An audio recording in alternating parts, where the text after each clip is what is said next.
Dated around AD 52, Thales was one of the first secular writers who mentions Christ. Julius Africanus is one writer who quotes of his historical writing, saying, Thales, in the third book of his histories, explains away this darkness as an eclipse of the sun. Unreasonably, as it seems to me unreasonably, of course, because a solar eclipse could not take place at the time of a full moon, and it was at the season of the Paschal full moon that Christ died. This reference of the Gospel account confirms that darkness fell upon the land during the crucifixion of Jesus, and that this event was well known and required a naturalistic explanation from the non-Christians, such as Thales. Another remarkable reference to this supernatural darkness is found in the manuscript of another pagan historical writer named Phlegon from Lydia. In approximately AD 138, he noted, during the time of Tiberius Caesar, an eclipse of the sun occurred during the full moon. Phlegon's reference to this event is also mentioned by the 3rd century Christian apologist Origen and the 6th century writer Philoppon. A Syrian Stoic philosopher named Mara bar Seraphion wrote a letter from prison to his son sometime after AD 70. In the letter, he compares Jesus to the philosophers Socrates and Pythagoras. He wrote, "What advantage did the Athenians gain from putting Socrates to death? Famine and plague came upon them as a judgment for their crime. What advantage did the men of Samos gain from burning Pythagoras? In a moment their land was covered with sand. What advantage did the Jews gain from executing their wise king? It was just after that their kingdom was abolished. God justly avenged these 3 wise men. The Athenians died of hunger. The Simians were overwhelmed by the sea. The Jews, ruined and driven from their land, live in complete dispersion. But Socrates did not die for good. He lived on in the statue of Hera. Nor did the wise king die for good. He lived on in the teaching which he had given."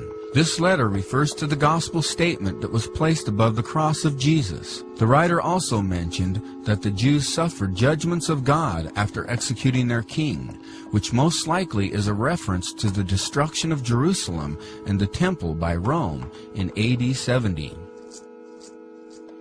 Gnosticism flourished from the 2nd to the 4th centuries AD. Although these Gnostics were influenced by the New Testament, their teachings were pronounced heretical and viewed as such by the Church. However, several Gnostic Gospels testify of Jesus Christ. One of these heretical teachers asserts that the Son of God came in the flesh in his Gospel of Truth. For when they had seen him and heard him, he granted them to taste him and to smell him and to touch the beloved Son, when he had appeared, instructing them about the Father, for he came by means of fleshly appearance. Another is the Gospel of Thomas, which is usually dated from around AD 140 to 200.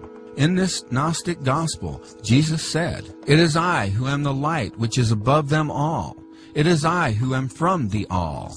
From me did the all come forth, and unto me did the all extend. Split a piece of wood, and I am there. Lift up the stone, and you will find me there." Although biblical Christianity does not endorse pantheism, this heretical Gospel of Thomas confirmed that Jesus identified himself as the Son of God.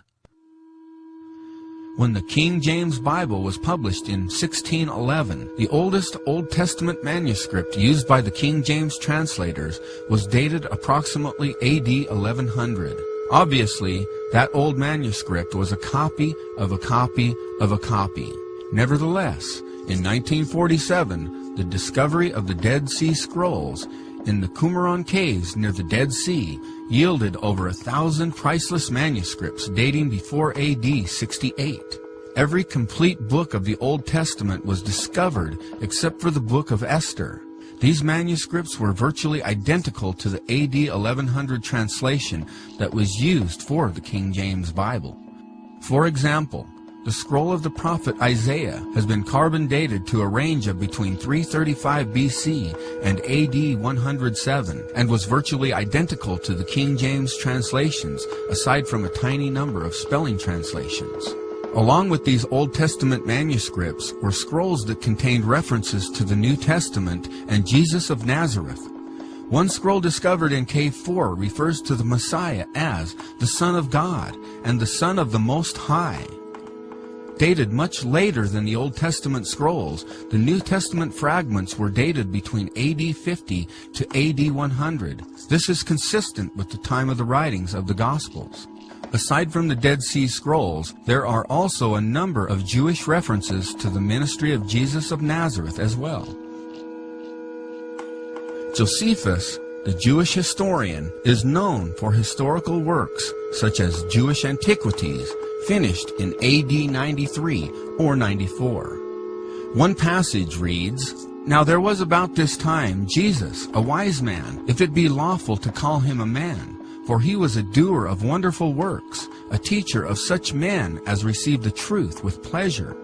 He drew over to them both many of the Jews and many of the Gentiles. He was the Christ, and when Pilate, at the suggestion of the principal men among us, had condemned him to the cross, those that loved him at first did not forsake him, for he appeared to them alive again the third day, as the divine prophets have foretold, these and 10,000 other wonderful things concerning him. And the tribe of Christians, so named from him, are not extinct to this day."